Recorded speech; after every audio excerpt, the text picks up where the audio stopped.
All right. As far as the injuries go, Mike Dana won't practice today, and Fulton won't practice today.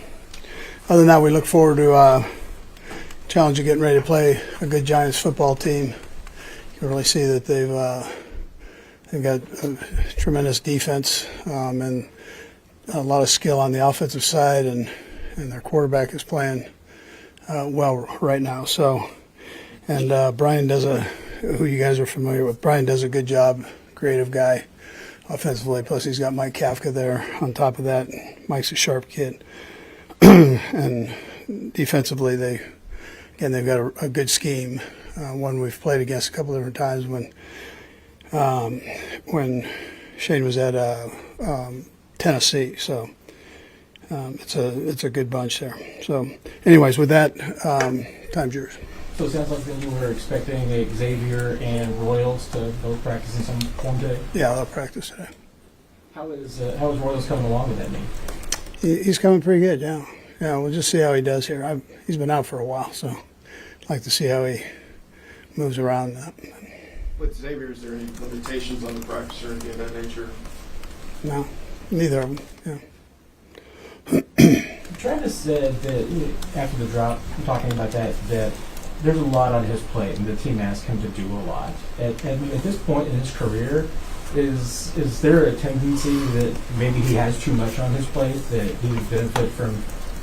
Load management gets used at this point in the player's career sometimes. Is it worth discussing that or talking about? Yeah, no, listen, Travis made so many of those catches right there, and I don't think that's an age thing or anything at that point. So he's fine. We try to keep an eye on him the best we can. Yeah. So.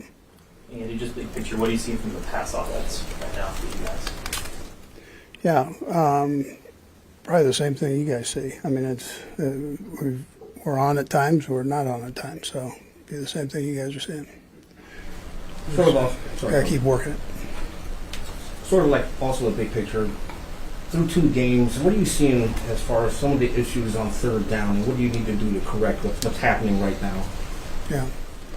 Well, we've been throwing the ball in those situations, and you want to keep them manageable first of all, and then we've got to hook up on them, when called. So, and we can do a better job as coaches of putting them in a better position. So that's kind of the basics of it and what we've got to go through to do that.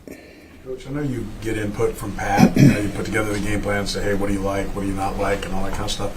How comfortable is he? How much is the formation part of that equation as well, specifically like Pat getting under center and maybe working from that formation as opposed to shotgun or pistol?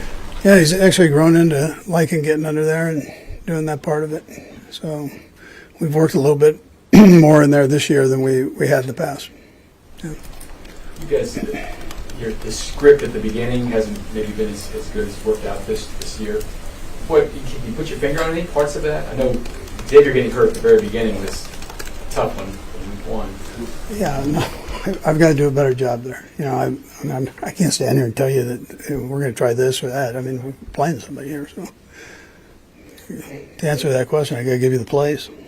Andy, speaking with that, how comfortable are you feeling with Patrick running as much as he has been? Yeah, listen, Vi, I'm okay with it. As long as he can come back upright, we're okay. I don't like him taking big hits, but he's a competitive kid. So, anyway, that's On the run game, with Isaiah Pacheco and Green High, just what have you seen from them that just haven't been able to get going? Yeah, we can do a better job there. We'll get that thing going better. So. You had Mike Kafka here as an assistant. What told you that he may be capable of calling plays? Yeah, absolutely. I felt like he could do it. Smart guy. Had played the position in the league. Had a good feel for defenses.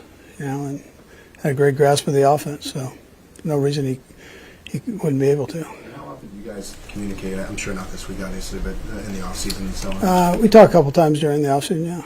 Yeah. Coach, in the media and fans, we get all excited and everything. Do we overreact? We look at an 0-2 start, and do we overreact? Well, listen, we won the game. So it's I understand, I get it, but we keep pushing, and we'll keep pushing and working forward and see what we can do going down the road here.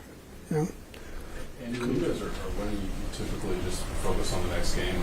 I'm wondering, just because this is unfamiliar for you guys, is this something you address with the team at all? Just to start, just with what the record is right now? No, I just try to fix the problems we might have, in all areas, including myself. So, that's what you have time to do. Be real with the guys. I'm not going to not tell them what I think, so communicate with them and try to work it out and get it right. Coach, there's some controversy going around the league right now, specific to Tom Brady on the Fox broadcast and co-owner of the Las Vegas Raiders. How much concern was that for you when you knew that he was going to be part of the broadcast team and he's getting to see your team from the broadcast point of view when you go through production meetings? Yeah, I mean, listen, I don't know what he's doing for them, so I can't answer that. I mean, I don't know. He's done a good job as an announcer, I think, but I don't know that either because I really don't listen to it. But I haven't really gone into all that. And did you approach any production meeting differently with him than you would any other announcing team? No, we're not like telling secrets in the production meeting. So I mean, there's not giving them the plays and stuff in the production meeting. Big guy touchdowns fire everybody up when you get an offensive lineman in there for a catch or anything. I'm curious, what do you do when Josh Simmons, you see the effort he puts in and tracks down a DB and takes him out? I mean, you roll that back a couple of times in the film session, or do you underscore? And what was kind of your reaction? Yeah, sure. I thought that was pretty impressive. I mean, 300-pound man running like that and making the tackle like he did. And sure, we talked about it. That was one of the positives. So there are a lot of things we got to work on, but that was one of the positives of the game. Last one, go ahead. Mahomes' 30th birthday today. Can you put into perspective just what he's done throughout his 20s in the league? Yeah, he's done quite a bit, to 30. It's hard to believe he's 30 years old. I mean, time flies. I asked him if he felt old. Sometimes when you're in your 20s, you look at 30, and that looks like an old man. But he says he feels the same. I told him that's a good thing, because when you get my age, you want to make sure you feel the same. Doggone it.